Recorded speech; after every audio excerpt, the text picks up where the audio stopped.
Ang top 3 na mapagpasensyang mga zodiac signs. May 3 sobrang mapagpasensya na mga zodiac signs ayon sa astrolohiya. Narito sila. Kung ngayon ka pa lang sa channel na ito, huwag kalimutang i-like at share ang video na ito. Mag-subscribe ka na din. I-click ang bell at all para lagi kang updated sa mga pinakabago kong pampaswerte videos.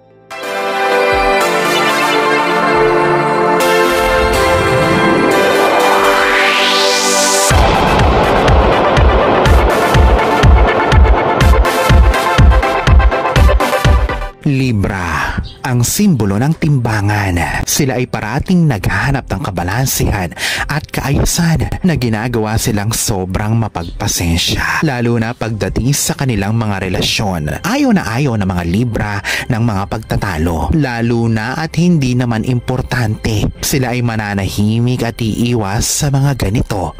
Mapanatili lamang ang kanilang kapayapaan. Capricorn, ang mga matatag na Capricorn ay kahanga-hangang mga pasensyoso. Nauunawaan nila na ang mga pinakamagagandang bagay ay nangangailangan ng sapat na panahon, partikular na pagdating sa kanilang career. Gagawin nila ang dapat at tama, imbes na magmadali o madaliin ang isang bagay. Cancer, sila ang mga pinakapasensyosong mga zodiac signs dahil sa pagiging maawain at mabait. Nananatili silang kalmado anuman ang nakakainis sa paligid nila.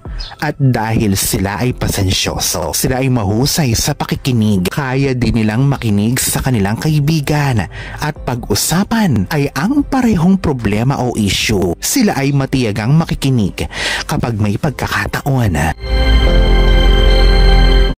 Alalahanin na sa poong may kapal pa din, nagmumula ang lahat ng pagpapala, ang kasipagan at ang kabutihan sa ating kapwa, kasabay ng buo mong pananalig sa may kapal.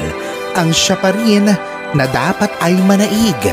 Ang mga ito ay mga gabay lamang. This is Fiddle Rosario.